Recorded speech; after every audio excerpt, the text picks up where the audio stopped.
Tatskalowit Oikalo. Good evening, everyone, and welcome to the 2016 Portland State University Multicultural Graduation Ceremony.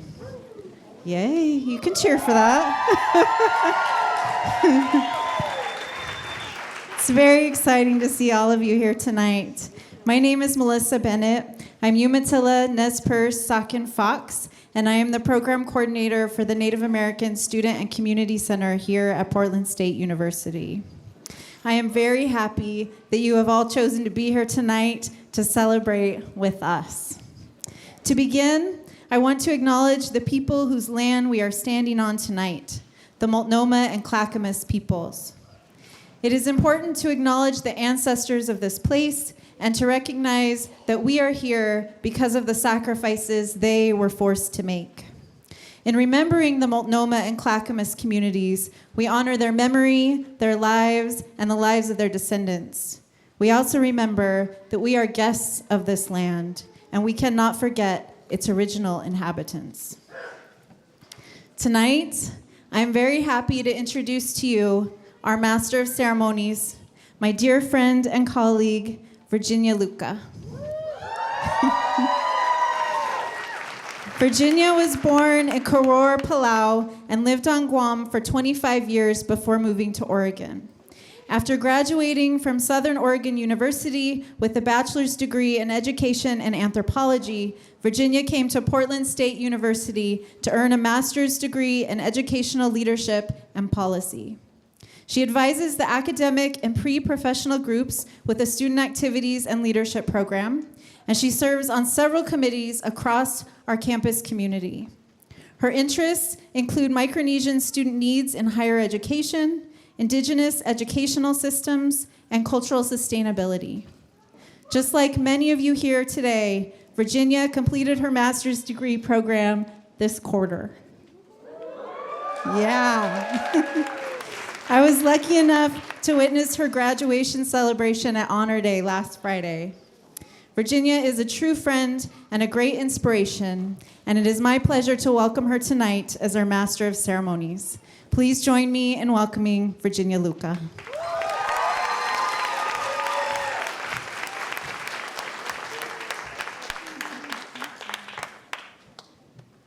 Ali, hello, good evening. My goodness, y'all look so good. Oh my gosh. Welcome. Will you all do me a favor? Since we're at a multicultural graduation ceremony, would you turn to a neighbor and greet them in a way that is most natural to you? Just real quick. Just turn and say, there you go, there you go. Thank you, thank you.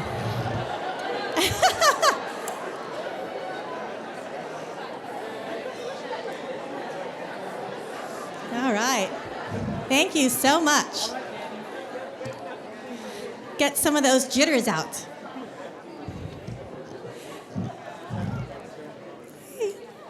So welcome to the 2016 Multicultural Graduation Ceremony here at Portland State University. Woo. Yeah. Graduation is a time to celebrate the enormous accomplishments of our dedicated and talented students.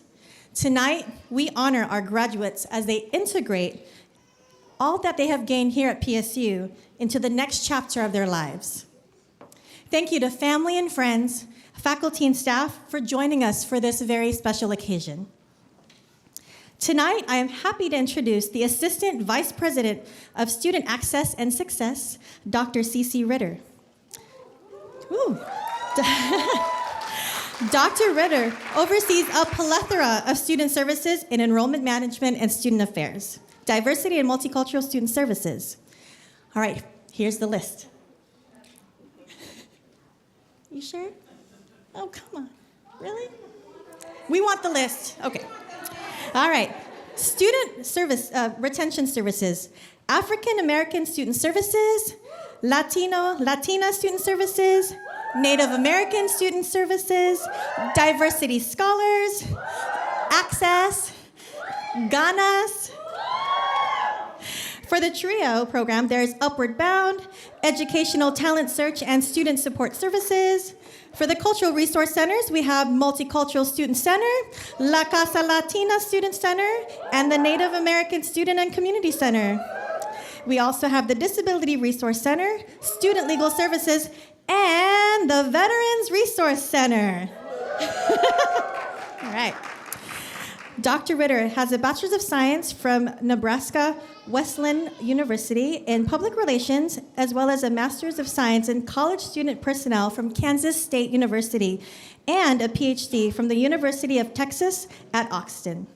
She is a mother of twins and considers Texas, Portland, and Nebraska home. Her dissertation was in the study of multiracial college students, racial identity, and student organizations choice. Offering tonight's welcoming remarks, please join me in welcoming Dr. Cece Ritter. You're welcome. Do you need help getting this on? Perfect. Hi, friends. Hi, family. Welcome. Hi. Welcome. We're so happy you're here. We made it through a year. Let's just clap for that. That's a good thing. Yes, we made it. So the theme of multicultural graduation this year is Still We Rise. And so I've been asked to read the poem Still I Rise by Maya Angelou for you. So I'm just going to wrap all of my welcoming remarks into that poem. You may write me down in history with your bitter, twisted lies. You may trod me in the very dirt, but still, like dust, I'll rise. Does my sassiness upset you? Why are you beset with gloom? 'Cause I walk like I've got oil wells pumping in my living room. Just like moons and like suns, with the certainty of tides, just like hope springing high, still I'll rise.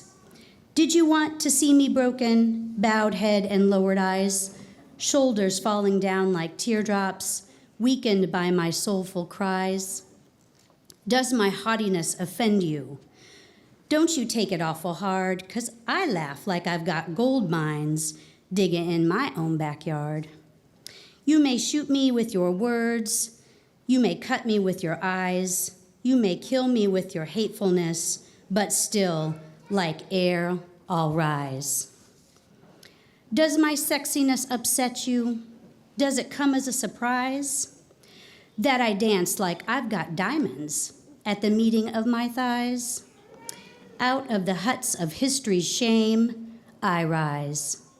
Up from a past that's rooted in pain, I rise. I'm a black ocean, leaping and wide, welling and swelling, I bear in the tide. Leaving behind nights of terror and fear, I rise. Into a daybreak that's wondrously clear, I rise. Bringing the gifts that my ancestors gave, I am the dream and the hope of the slave.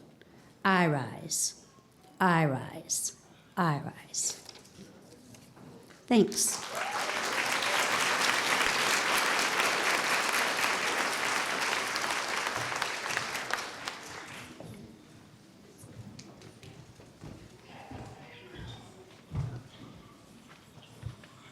All right.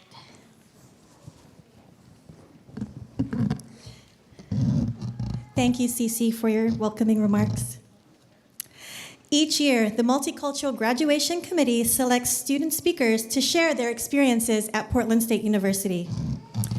This year, Suroz Bardewa is going to be representing our international students. Suroz Bardewa grew up in Kathmandu, Nepal, and joined PSU as a freshman in 2012. He is a computer engineering major and currently manages the tutoring program of the Electrical and Computer Engineering Department. He is also a member of the International Student Services Program, the International Students Mentoring Program, the Honor Society for Phi Kappa Phi, and also Chi Beta Pi. Along with his excellent academic records, he is actively involved in several leadership activities on campus. He is the founding member of the Nepalese Student Association at PSU and served on its board for 2 years. He has worked as a researcher for Northwest Electromagnetics and Acoustic Research Laboratory. And he's also the recipient of the Outstanding Undergraduate Student Award from the PSU Electrical and Computer Engineering Department. This year, he graduates summa cum laude. Please join me in welcoming this year's international student speaker, Saroj Bardewa.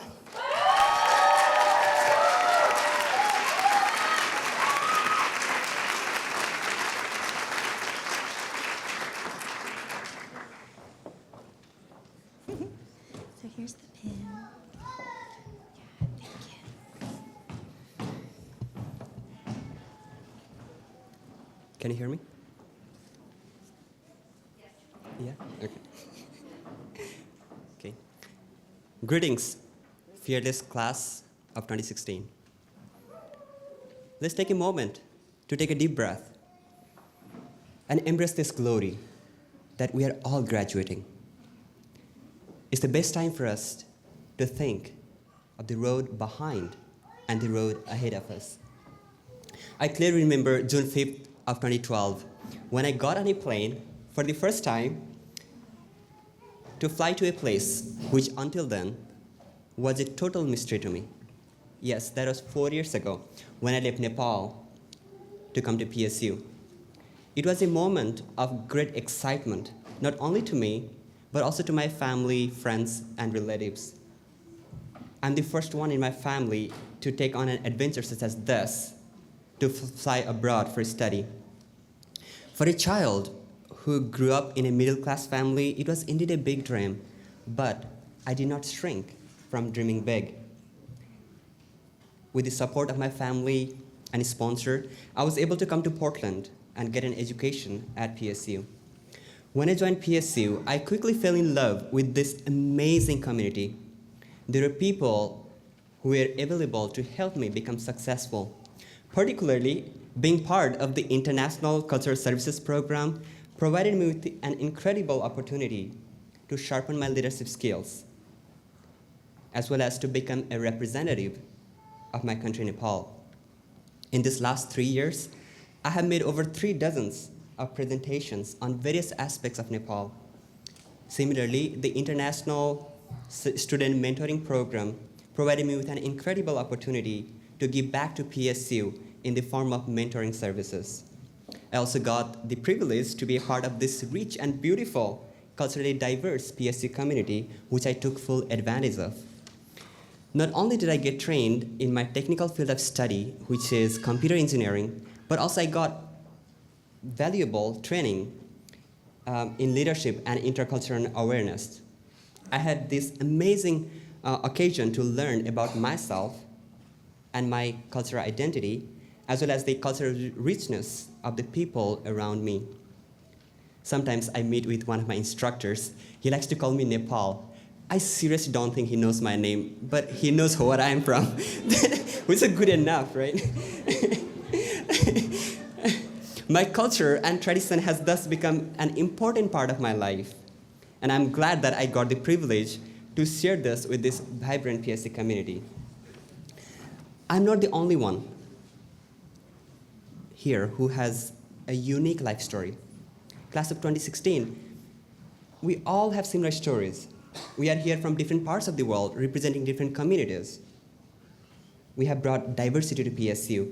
We all share unique cultural heritage, something that makes PSU so special and a place worth calling home. Fortunately, I'll be the first one in my family to have the honor to graduate from college. I'm sure there are many of us present.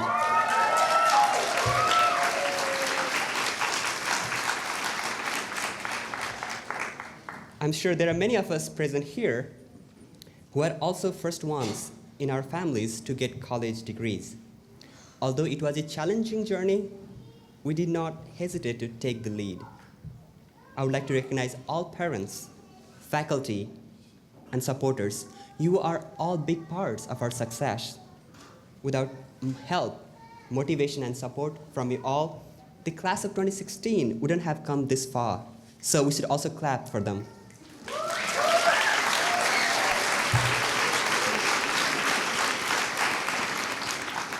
Indeed, we had an amazing learning experience at PSU. Now, it is time for us to think about the road ahead of us. The next big question obviously is, what is next? Clearly, since this is exams week, this is a question which is not graded, so maybe not worth putting time to think upon, right? Maybe not. Some of us might have already discovered our goals and passions, and some of us might be still figuring it out. Some of us might be ready to plunge into work. Some of us might have already booked tickets to fly around the world.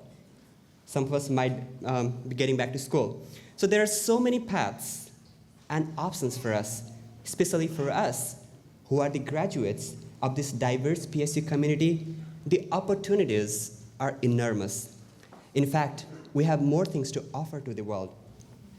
The motto of PSU, if I recall it right, is let knowledge serve the city. Still there? I would like to add to that and say, let our knowledge, class of 2016, not just serve the city, but the whole humanity. We are the future. We have the power to give hope to people. And with the light of education we have kindled at PSU, we have the power to bring changes. Obviously, we might not be able to solve all the problems with the same set of equations we have learned in our classrooms. And we might not be able to Google the solution. However, with our mental strength, strong character, and persistence, we will find answers. We will be resilient, and we'll never give up. Now that we are getting into the world, obviously our feelings and emotions will most likely be in a state of pendulum without proper balance. And that's the moment when we take a deep breath, reassure ourselves, and succeed. It is very important for us to remember to find the center within us and expand it to the world. Not to mention, with the treasure of knowledge we have accumulated at PSU, we all have glorious and prosperous roads ahead waiting for us. Congratulations, and wish you all the best as you reach your dreams. Thank you.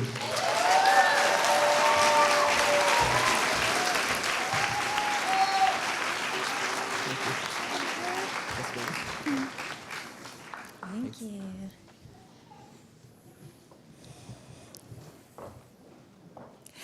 Thank you, Saroz, for helping us become grounded and centered and, help us to think reflectively about our future today. So next, I'm happy to introduce us all to tonight's keynote speaker, Simon Tam.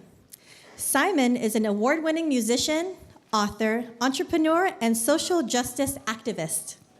He is best known as the founder and bassist of The Slants, the world's first and only all-Asian American dance rock band. His approach to activism through the arts has been highlighted in over 2,000 media features across 82 countries, including BBC World News, NPR, Time Magazine, NBC, and the New York Times. Simon has been a producer, presenter, and keynote speaker at TEDx, South by Southwest, Comic-Con, the Department of Defense, Stanford University, and over 1,200 other events across North America, Europe, and Asia. He has set a world record by appearing on TEDx stage 10 times. Simon has been fighting a landmark case against the United States Trademark Office, which recently helped expand constitutional rights for communities of colors engaging in works of reappropriation. The case is now pending before the Supreme Court. Recently, he was named a Portland Rising Star from the Light of Fire Awards and received a Distinguished Alum Award from Marylhurst University and is twice nominated for Portland's Business Journal's 40 Under 40 list. Please join me in welcoming tonight's keynote speaker, Simon Tam.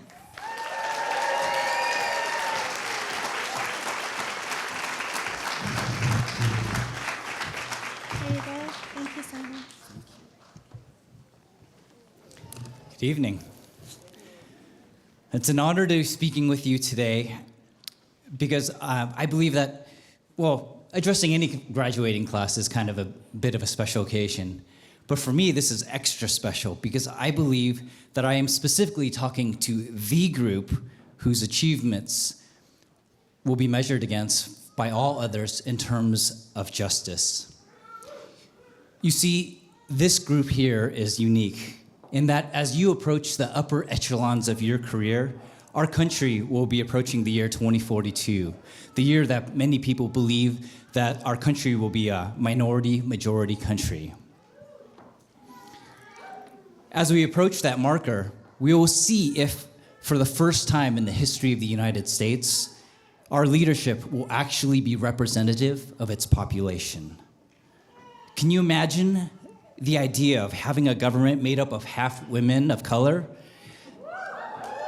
Imagine when it's not going to be considered novel or strange, but an expectation. You have that ability to help shape that as you progress in your careers, in your artistic pursuits, in how you vote, and how you choose to leave an impact on the world on a daily basis. I know for those of us who are a little bit further ahead in our journey, that we expect a lot out of you. Unlike your peers in the dominant group, many of you will have to face tokenization as you move up. Your resumes might have to be judged by your family name before you walk in the door to have your skin color, the shape of your eyes, or your hair incriminate you by those who do not understand what that experience is like. As you move up, many of you will find yourself to be the only person of color on your staff. And justified or not, oftentimes you'll be expected to be representative of many diverse groups on their behalf. Your very presence might be considered a threat. And whether you choose this or not, this will likely be your experience. However, I know that for many of you, this isn't new. We don't get to choose what happens to us, but we can choose how we respond. We can choose to ignore these kinds of situations, to let microaggressions and marginalizations roll off our shoulders as if they weren't really tied to us. We could pretend like intentions matter more than impact and fool ourselves into thinking that the collective experience of billions of marginalized human beings is a delusion, that what we do doesn't really matter anyway. Or we can choose to embrace these kinds of challenges with a mindset of compassion, as difficult as they might be. When we do so, we bend that moral arc of the universe towards justice a little bit more. The arc that has been set before us by previous generations in the hopes of delivering more love to future generations.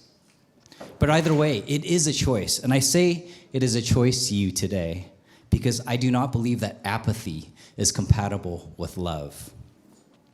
This is a lesson that it took me many years to figure out, and I would like to share my story with you today as well.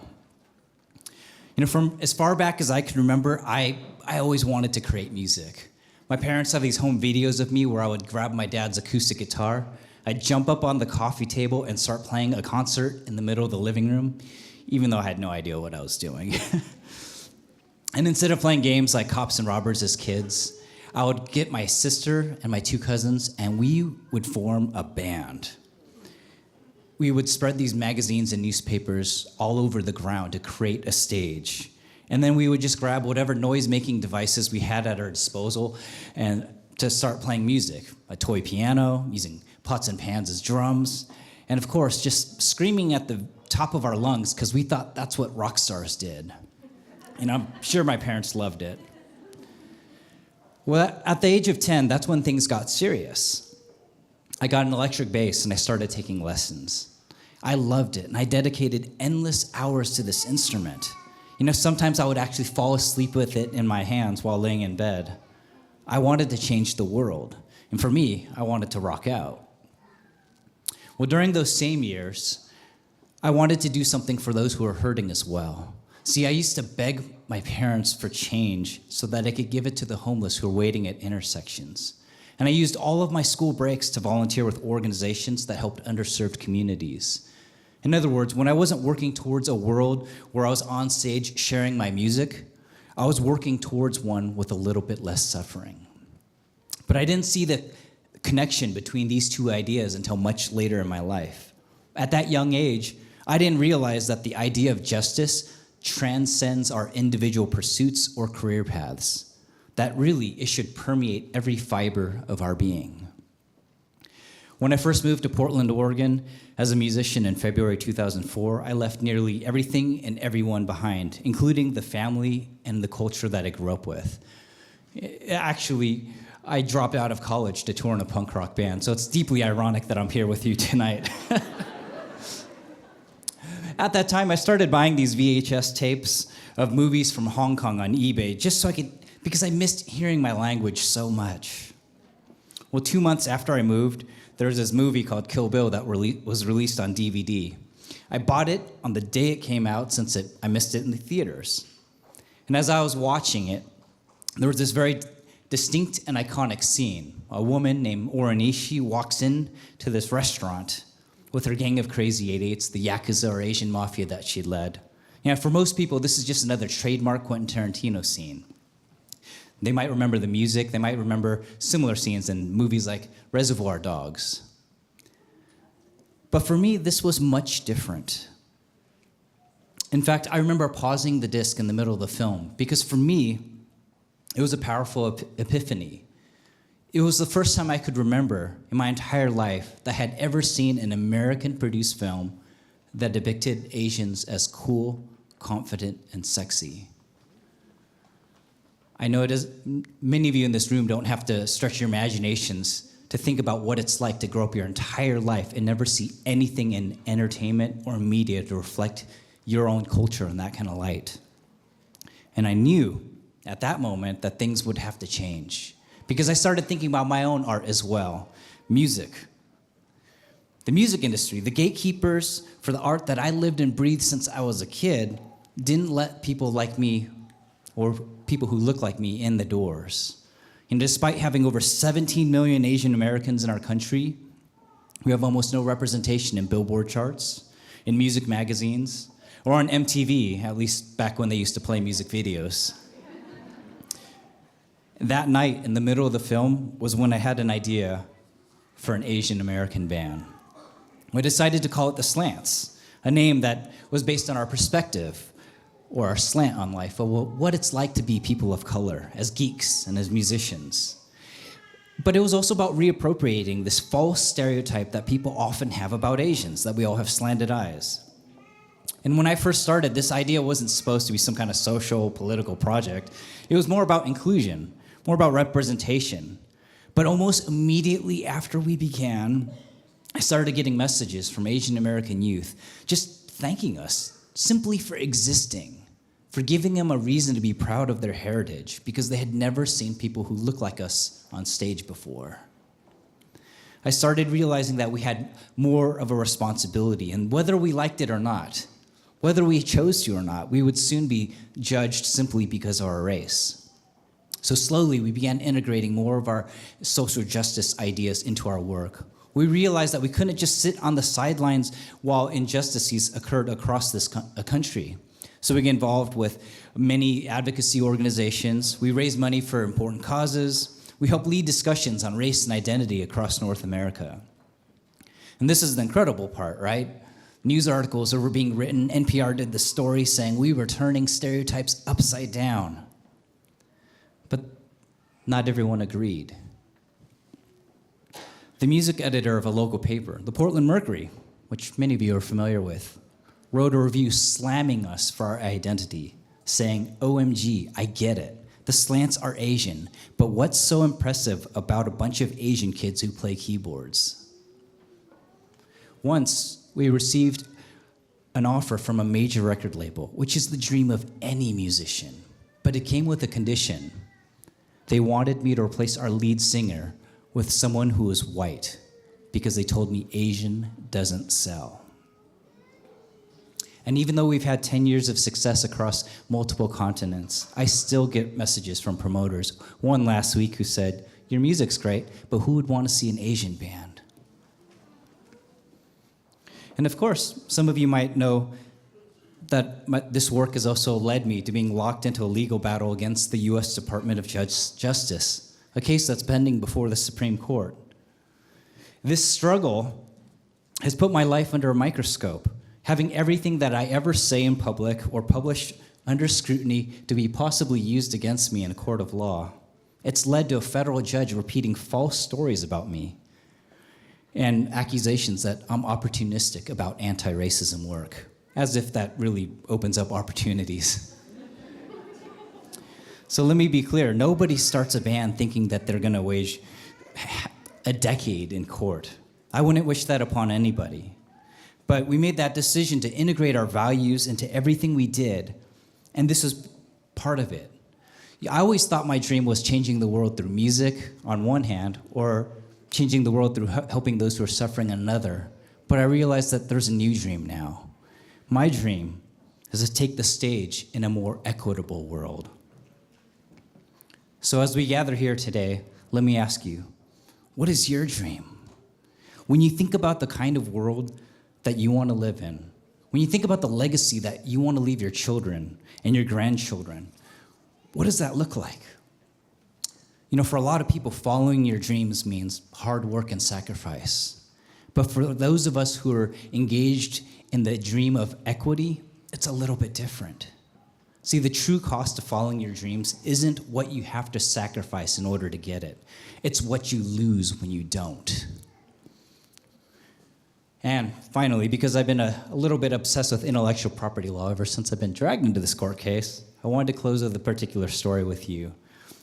It's about an old copyright concept called paper towns. Some of you might have heard of this term because it was also the title of a John Green book. A paper town is what people used to refer to as a copyright trap. You see, back in the day when we had cartographers and not Google Maps, when people created their maps, they would oftentimes put a fake town somewhere on it. They did this because due to the similarity in shapes of the world, in states and countries and that sort of thing, maps would look remarkably similar. So people had these paper towns. That way, if another map was published using that fake place, well, the original map maker could prove that their work was stolen from them. It's kind of brilliant, really. Well, in 1937, the General Drafting Company published a map of upstate New York. In the foothills of the Catskill Mountains, at this little intersection of two dirt roads, they placed a paper town, a place called Agloe, which is really just an amalgamation of the two guys' names who made it. Now, decades later, Rand McNally publishes a map of New York, and guess what? On it, at the same intersection, was a town called Agloe. So, of course, General Drafting was excited. They called Rand McNally and explained that Agloe is a paper town. They said they're going to sue them. Rand McNally says, no, wait a second. It's a real town. We put it on our map. So to solve this, they decided to drive out to the site, and they found a town called Agloe. So what happened? People kept driving out to this intersection of two dirt roads, expecting there to be a town called Agloe.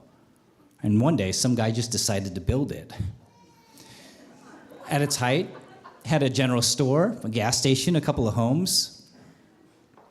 Now, what's interesting to me is how this happened to begin with. It's enough to say that our maps are shaped by the world around us. We know where Portland is. We know what the shape of Oregon and the continents are throughout this earth, or hopefully if you're graduating here, you know what those shapes are looking like, right? But a much more fascinating idea is to think about how our world can be shaped, how it can be fundamentally changed by the process in which we map it. Because our world would be truly different if North was anywhere else. Our world would be much different if it didn't show the United States and Asia to be on opposite sides. Our maps, and all that we expect them to reflect, are oftentimes just based on the collected assumptions that we have of map makers. But unlike the maps that reflect the geography of the world around us. The leadership of our country, of our companies, of our education institutions, of our entertainment world, oftentimes don't reflect the actual communities in which they serve.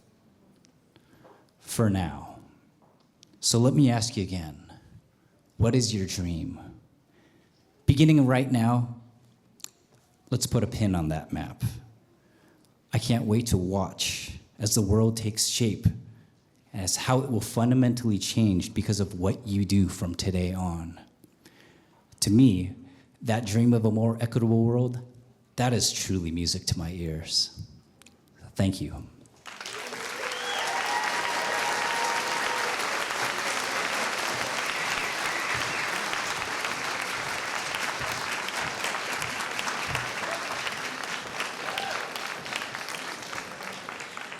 Thank you, Simon, for your motivational words. Our second student speaker of the evening, representing our domestic students, is Ife Bagingo. Ife Bagingo was raised to live by the traditions and norms of her native Rwanda and her Kenyan and American upbringing. She has always had an inquisitive mind and a love for accumulating knowledge. Throughout high school and until today, she has been immersed in research, internships, and volunteering centered around science and medicine. She is a pre-med student and wants to work with people who have been forced into society's periphery. So she is aiming to specialize in mental health. She will be going on to earn a master's degree in public health right here at PSU's Hatfield School of Government. Her favorite color is a three-way tie between olive green, burnt orange, and eggplant purple. Please join me in welcoming this year's domestic student speaker, Ife. Here you go. Thank you. Yeah, you can pin it on there. Here you go. Thank you. There we go. Can you all hear me? Yes. Sweet. All right. Out of the huts of history's shame, I rise. Up from a past that's rooted in pain, I rise. I come from Rwanda, a small country in Central Africa torn apart by civil war in the mid-1990s. When I was 6 months old, my family fled to nearby Kenya, where we spent years trying to move to America and restart our lives. Immigration, it's a long, ugly process, but we were able to negotiate the red tape and move to Portland, Oregon. Transitioning to American life was difficult. English came quickly, but I still did not feel like a part of the community. I looked around and no one looked like me. My little brother and I were the first and probably the last Black students to graduate from our grade and middle school. At school, I became an object of fascination, curiosity, and tokenism. I was the poster child for diversity. They had me on every poster. I went on to experience pretty much the same thing in high school, though I went from being one of a handful of students of color in the entire school to one of a handful of students of color in my year. I grew tired of the forced kumbaya diversity that Portland was offering me and saw college as my only chance to get out of the whitest city in America. I swore to myself I would get as far away from this mason jar carrying, kombucha drinking, gluten-free place as I possibly could.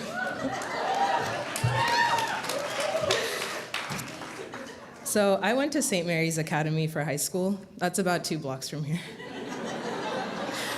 I didn't get very far.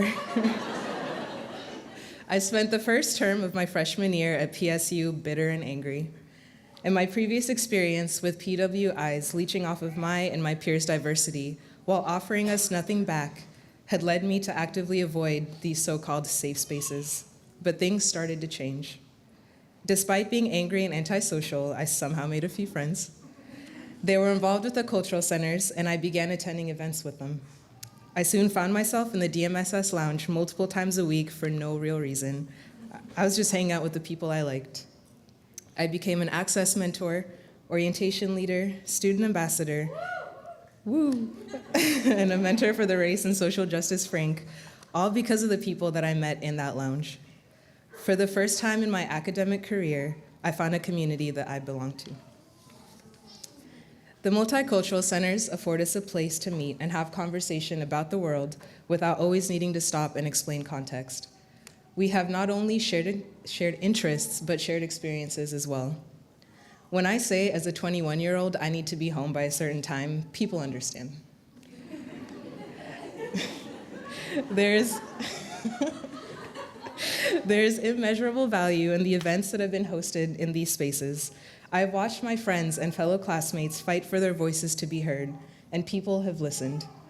The Student Speak Out has led to the construction of an Asian and Pacific Islander space and a Black space. I am so proud and so inspired by actions like these, movements that start from casual conversations in these meeting spaces. So, out of the huts of history, shame, I rise. Up from a past that's rooted in pain, I rise. Class of 2016, we rose, and we've been rising ever since, and still, we rise.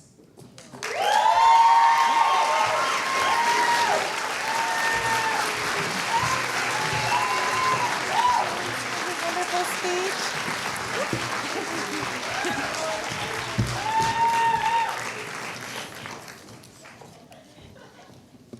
Thank you, Iffy, for sharing all of your personal stories with us today. All right, oops. Get this back on. All right, next up we have Cynthia Gomez, Executive Director of the Cultural Resource Centers, who will introduce tonight's special guests. Please welcome Cynthia to the stage.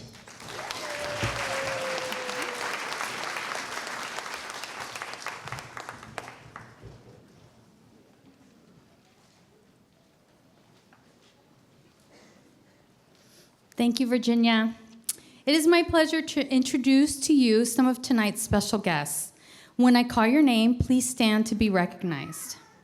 Portland State University President, Vin Vival. Dr. C.C. Ritter, Assistant Vice President of Student Access and Success. Dr. John Friday, Vice President of Enrollment Management and Student Affairs. Yeah. Dr. Samuel Henry, Interim Director of the School of Gender, Race, and Nations. Dr. Shirley Jackson, Chair of Black Studies. Dr. Cornell Pibiwardi, Director of Indigenous Nation Studies. Dr. Roberto de Anda, Program Director of the Chicano Latino Studies Program. Jill Townley, I don't know your title, Jill. Jill works in International Affairs. Thank you. And we have Perla Pinedo, Director of Retention Services. And Manya Azadizadeh, she's the PSU Diversity and Multicultural Student Services Alumni Advisory Board member. Thank you very much for being here with us today.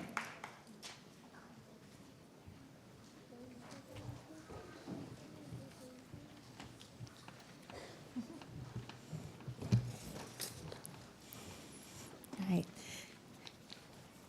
Thank you, Cynthia, for helping us recognize tonight's special guest. We appreciate what each of you brings to our work here at Portland State University.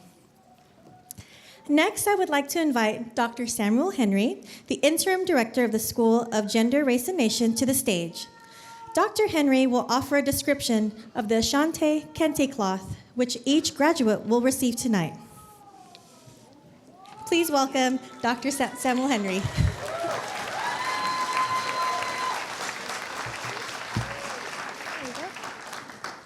Thank you. Do I need that? Yes, please. Okay.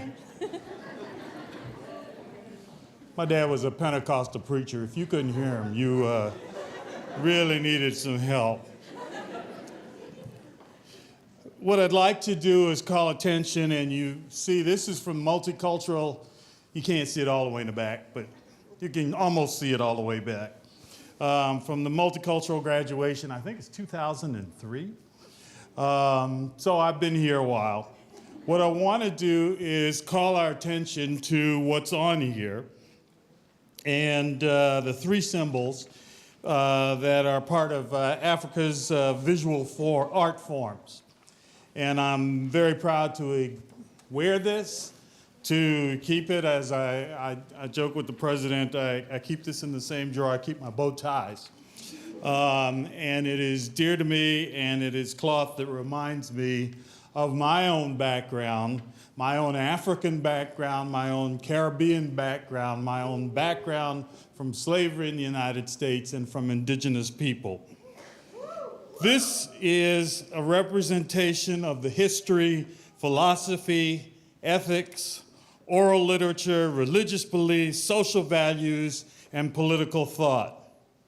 Its significance as a symbol of prestige, largely as a prestige, gaiety, and glamour is evident during such community celebrations such as festivals and commemoration of historical events, when people proudly wear the best of their kente cloths to reflect the spirit of the occasion. The stoles that you will see, which are up here, have three symbols. The first is that of, and I'm sorry that I don't have all the greatest pronunciation of this, mate masi, what I hear I keep. This is a symbol of wisdom, knowledge, and prudence. The implied meaning of the phrase is I understand. Understanding means wisdom and knowledge, but it also represents the prudence of taking into consideration what another person has said. I should repeat that, shouldn't I? Because sometimes we get so carried away with what we're saying, we can't hear what another person is saying. The second symbol is Sankofa, return and get it. This is a symbol of the importance of hearing from the past. And the third symbol represented on the stole for our graduates will receive tonight is Dwaynemen, which means that which does not burn. This is a symbol of imperishability, of humility, strength, and endurance. Graduates, after listening to our keynote speaker, we want you to wear these stoles with the understanding that these symbols are sacred and they express traditional meaning. Thank you.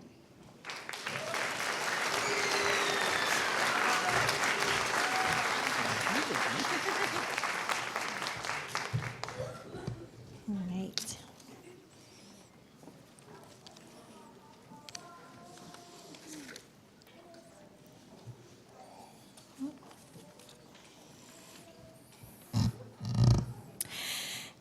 Thank you, Dr. Henry, for helping us understand the significance of the Ashanti Kente cloth. May we all honor its rich history and symbolism. And now, the time you've all been waiting for, the time when we recognize all of you graduates for all of your accomplishments. I would like to kindly ask our platform party to join me on stage, President Wim Vivel, Dr. Cece Ritter, and Dr. John Freire.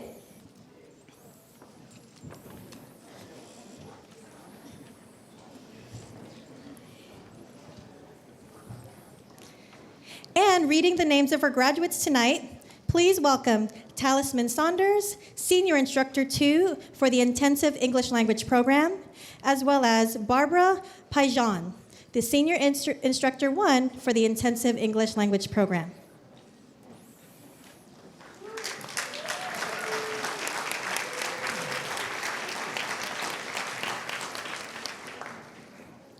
Now is a very exciting time for all of our graduates. And we also know that at exciting moments like this, for our biggest supporters, we want to make sure that each and every one of you can hear your graduate's name. So I'm going to need your help here. So a lot of these graduation ceremonies, usually the MC will say, please hold your applause till the end. Well, we're not going to do that up in here. What we're going to do is I'm going to call out a name, and then we get 2 seconds to hoot, holler, and clap. 2 seconds. Count with me. 1, 2. All right? So we're going to practice. Okay, I'm going to say a name. All right? Beyonce Knowles. Oh, my gosh, you were so amazing. That was awesome. Without further ado, let's begin the procession of our graduates.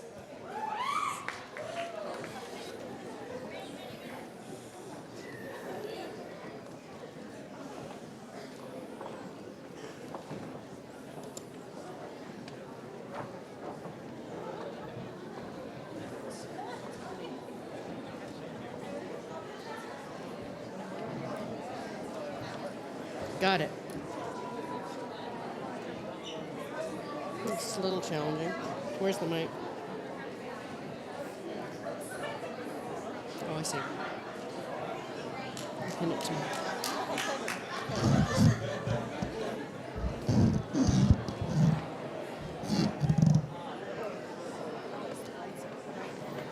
Let's pretend you're not there. Avert your glance.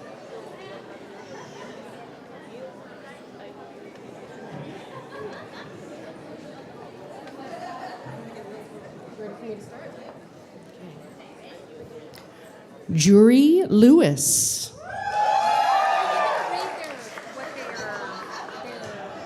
Majoring in real estate development. So, PhD, MA, MS, MS, Master's in Social Work, Master's. Okay. Oopsie. Forgive me. Thank you. Sarah Jasmine Calvetti, Master of Fine Arts in Contemporary Studio Practice. Ronald Perry, Masters of Education.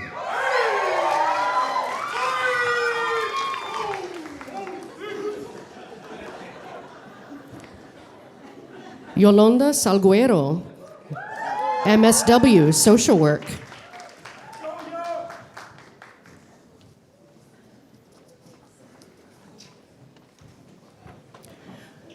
Georgia Lopez, Masters in Marriage and Family Counseling.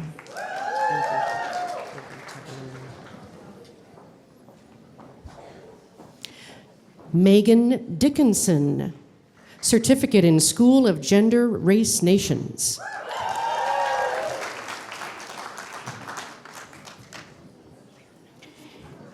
Neera Malhotra, Special Education.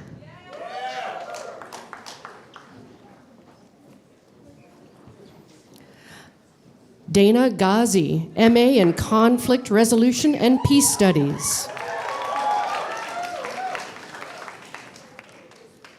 Salma El Said, MA in Conflict Resolution and Peace Studies. Jumana Rashid Aljonri, MA in Conflict Resolution and Peace Studies. Shadman Zaman Saman, BS in Electrical Engineering.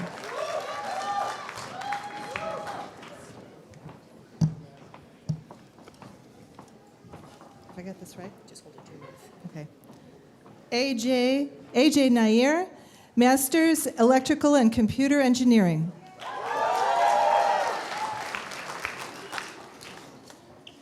Sandy Lok Lee, Masters in Global Supply Chain Management. Rachel Jessamine Joy, Masters in Conflict Resolution.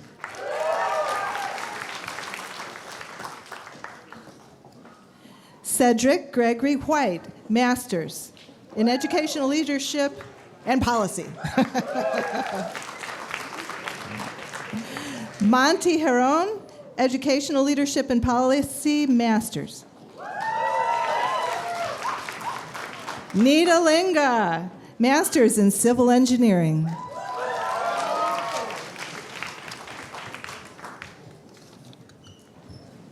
Marwan Linga, PhD, Engineering and Technology Management.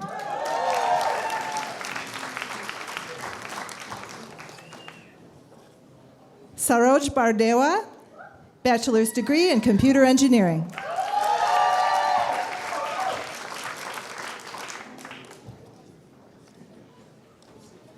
Ifi Bugingo, bachelor's degree in health sciences. Desmond Jones, bachelor's degree in film. This will be the last one. All right. Deanna Johnson. Are we ready for Deanna? Deanna Johnson, bachelor's degree in communication studies.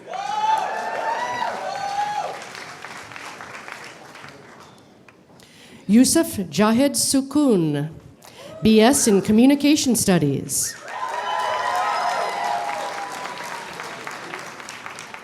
Timbrell Ashton, BA Communication Studies. Flor Caro Bravo, a BA in Psychology.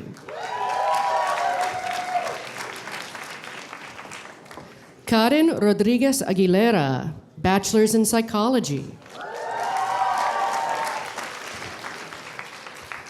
Gustavo Martinez, Bachelor's in Business Administration and Marketing.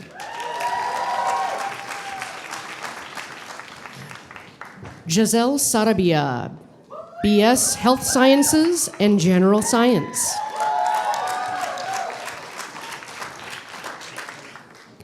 Callie Kaunang, BS in Health Sciences. Tolulape Oyatunde, BS Community Health Education.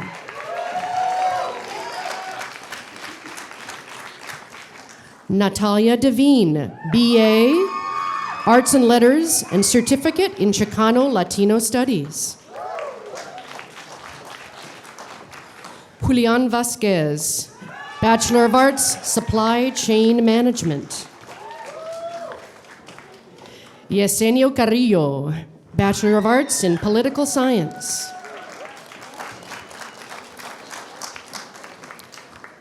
Melissa Palavecino, BS Social Science. Palista Shakya, Bachelor of Science, General Science.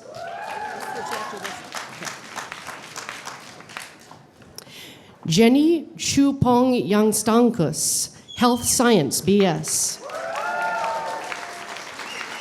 Ready to switch? Or one more? All right, are we ready? Juwariya Rashid Ahmed, bachelor's degree in health science. Nadi Win, bachelor's degree in science. Grace Noda, bachelor's degree in health studies, health science. Jocelyn Martinez, community health.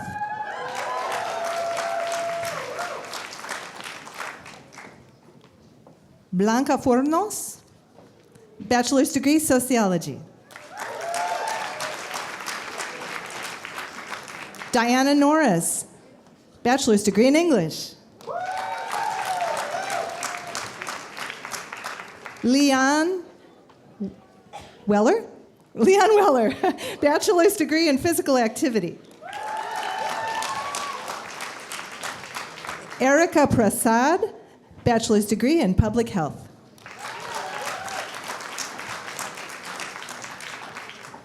Maisha Goitin, Maisha has a bachelor's degree in social science.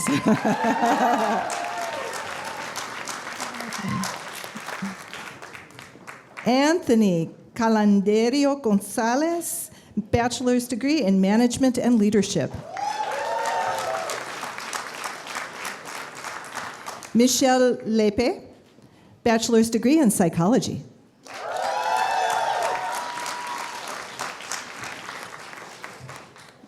Nima Sajadpur, bachelor's degree in computer science. Kia Agai, bachelor's degree in mechanical engineering. You want to take the next one? Okay.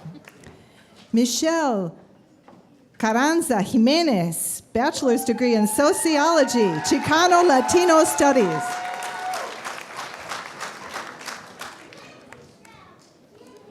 Viridiana Nolasco, bachelor's in criminology and criminal justice. Yolixpa Rios Martinez, bachelor's international studies. Mayra Vasquez, Bachelor of Science, Psychology.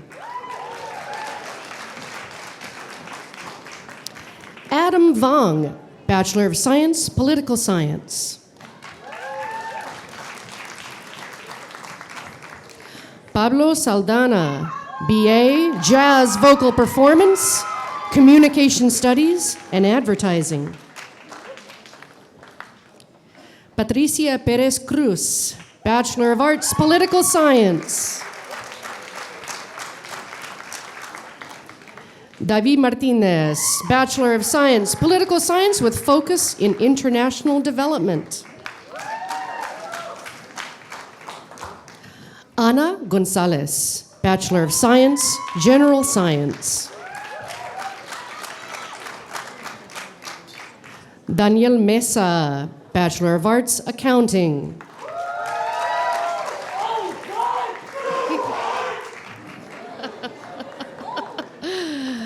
Amina Adam Hassan, Bachelor of Arts, English Social Science with a minor in Community Health. Rita Gazale, Bachelor of Science, Speech and Hearing Sciences.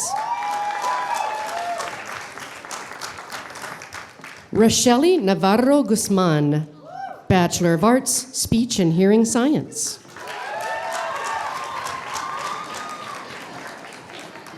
Lili Renteria Virgen, Bachelor of Science, Child and Family Studies.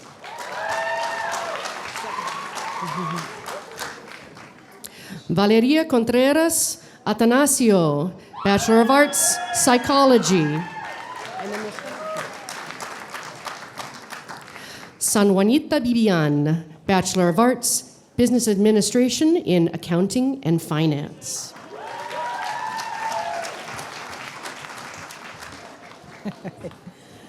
Linda Mayanos,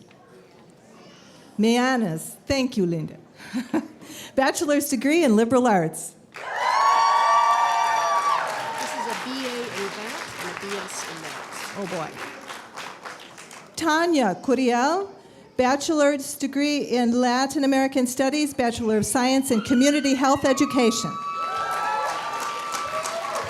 This is a BA. Melissa Mandungu, bachelor's degree in education. So, business, pardon me. Thank you. Sarney Bayansul, bachelor's degree in finance. Please also mention a minor in Black Studies. Okay. Lorraine Thornton, bachelor's degree in psychology with a minor in Black studies.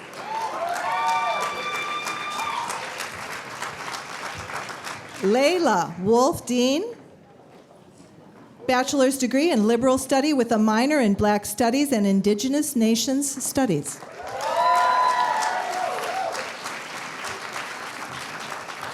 Anthony Castaneda, bachelor's degree in political science and Russian. Esteban Escalona Flores, bachelor's degree in child and family studies.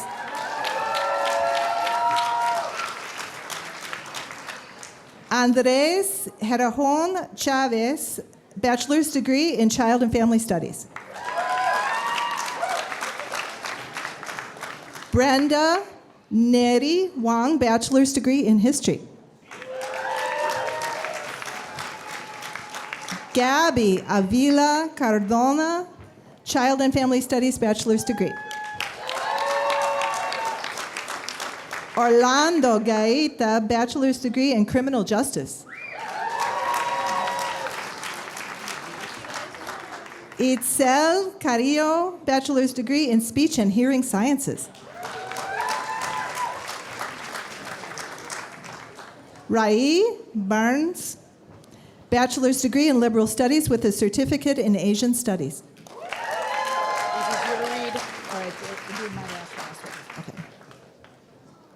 Sun Jin Lee, bachelor's degree in supply chain management.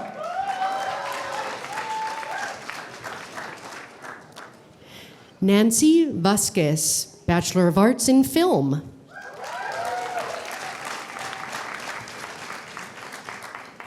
Betty Munoz, Bachelor of Science, Child and Family Studies.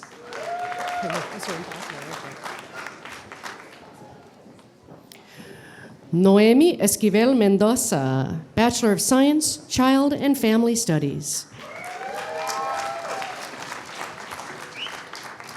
Estela Munoz Villarreal, Bachelor of Science, Community Health Education. Brianda Leticia Nunez de la Paz, Bachelor of Arts, Arts and Letters. Mary Jane Tell, Bachelor's in Social Work.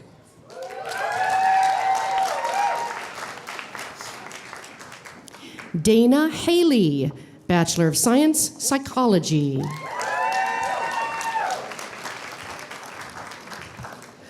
Kamaya Smith, Kamayas, Bachelor of Arts, Liberal Studies and Writing.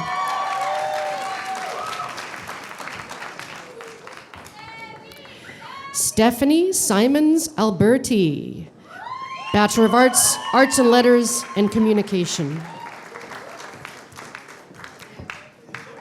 Patrick Leo Gilain, Bachelor of Arts, Child and Family Studies.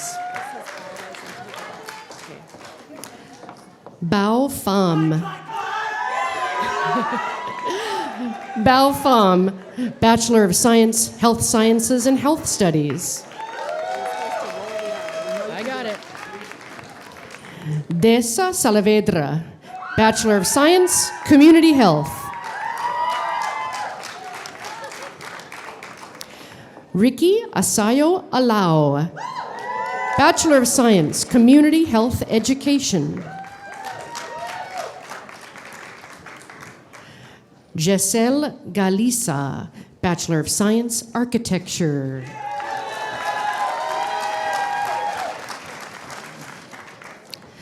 Vanessa Mendoza Mondragon, Bachelor of Arts, Social Science.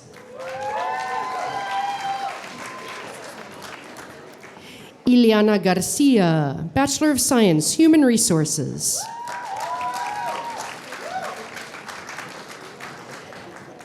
Cesar Yanez, Bachelor of Arts, Accounting and Italian. Bernadine Royer, Bachelor of Science, Social Science.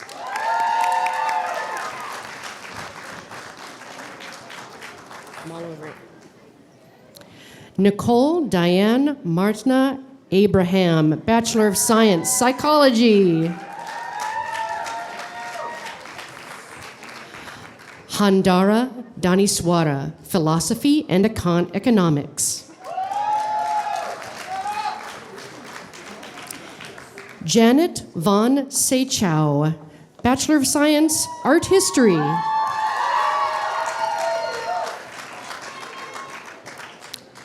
Melika Belhaj, Bachelor of Arts, Community Development.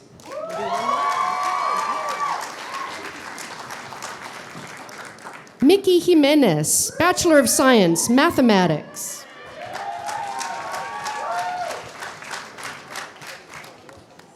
Lisa Sands, Bachelor of Science, Criminology and Criminal Justice.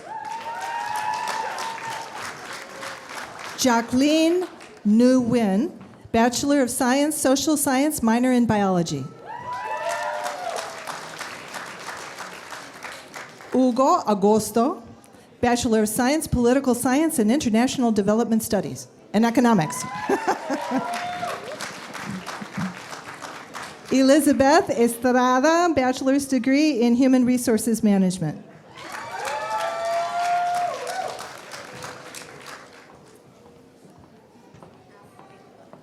Afwi, thank you, Kwawaku. Am I close? Thank you. Bachelor's degree in marketing. Thank you for your help. Amber Mays, bachelor's degree in psychology. Maria Andrade, bachelor's degree in arts and letters. Brandon Viravan, bachelor social science. Min Duong, bachelor's degree in civil engineering. Vivian Lee, bachelor's in finance.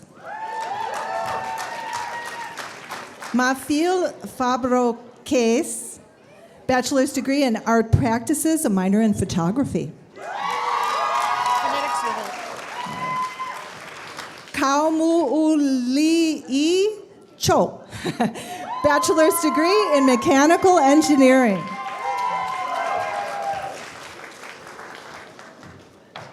Tony Pham, bachelor's degree in health studies. Tyler Wong, bachelor's degree in general science.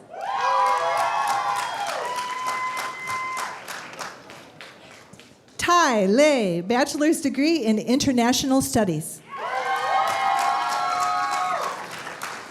Darika Batbayer, bachelor's degree in biology.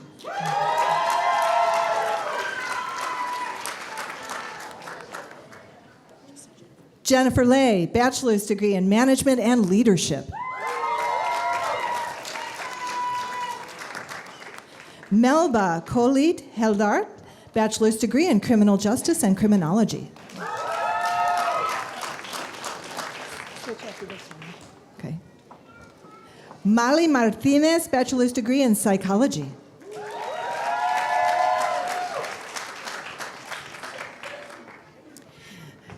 Diallo Bennett, Bachelor of Arts, Communication. Oh, excuse me, I missed one. Forgive me. Amanda So, Bachelor of Science in Accounting. Here's Diallo Bennett, Bachelor of Arts, Communication and Philosophy.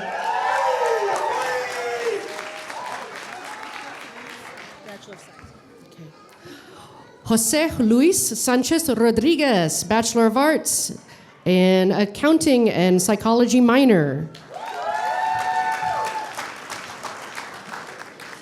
Sauli Wada, Bachelor of Arts, International Development, African Focus.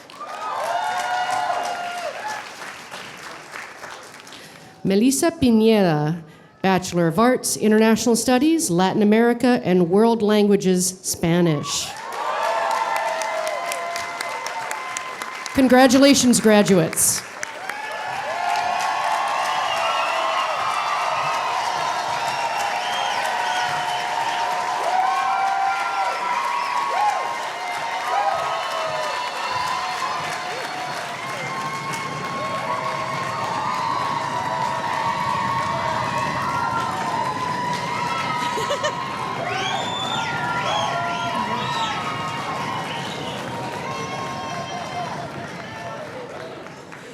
Woo! Congratulations, graduates. How does it feel?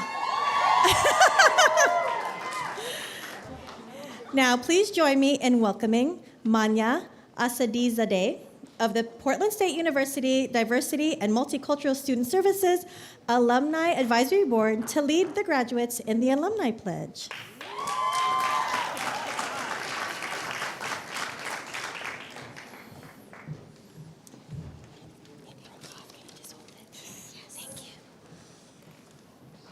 Hello. Hi. I'm honored to be a part of your special day, the day you celebrate a great achievement. On behalf of the PSU Alumni Association Board of Directors, please accept our congratulations.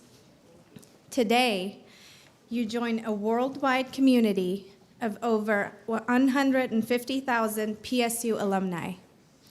Now, will you please stand and repeat this honor pledge with me?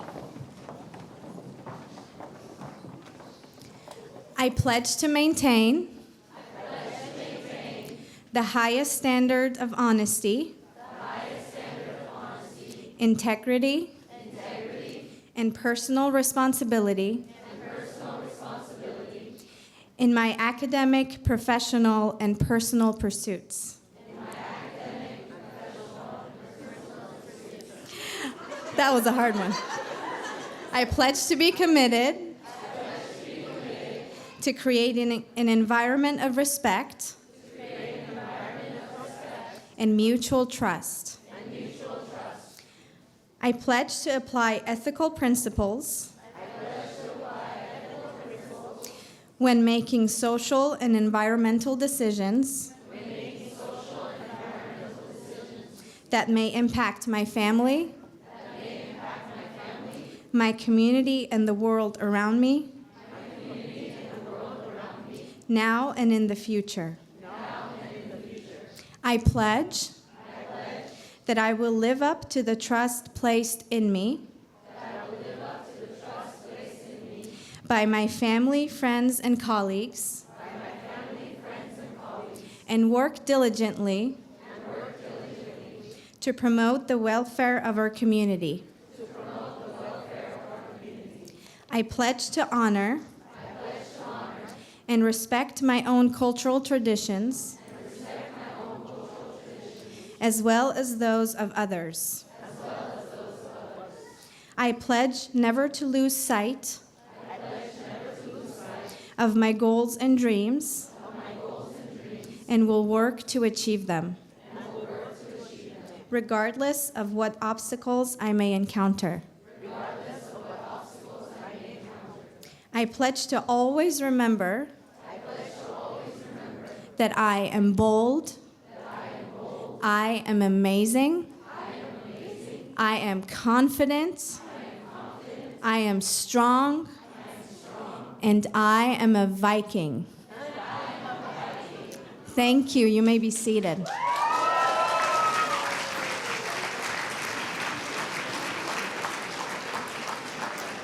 Graduates, you all are members of PSU Alumni Association. We wish you all great success and happiness. Please remember that we are a resource for you as you pursue your goals and dreams. Congratulations, class of 2016. Thank you.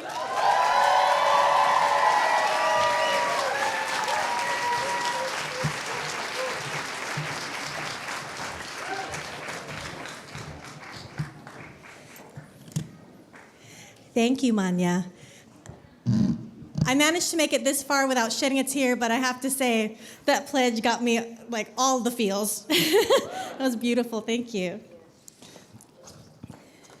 All right, so I'm sure you're all ready to reunite with your loved ones to celebrate this momentous occasion. A quick couple of announcements as we wrap up the ceremony. First, graduates, you are all invited to pick up your certificates in Smith, room 323, at the conclusion of this ceremony. Then, join everyone for a reception in room 327, 8, and 9. You are all welcome to return right here to the ballroom to mingle, take photos, and enjoy your cake. Thank you, family and friends, faculty and staff, and to our many volunteers for offering your encouragement and support to our graduates tonight. And now I present to you the Multicultural Graduating Class of 2016.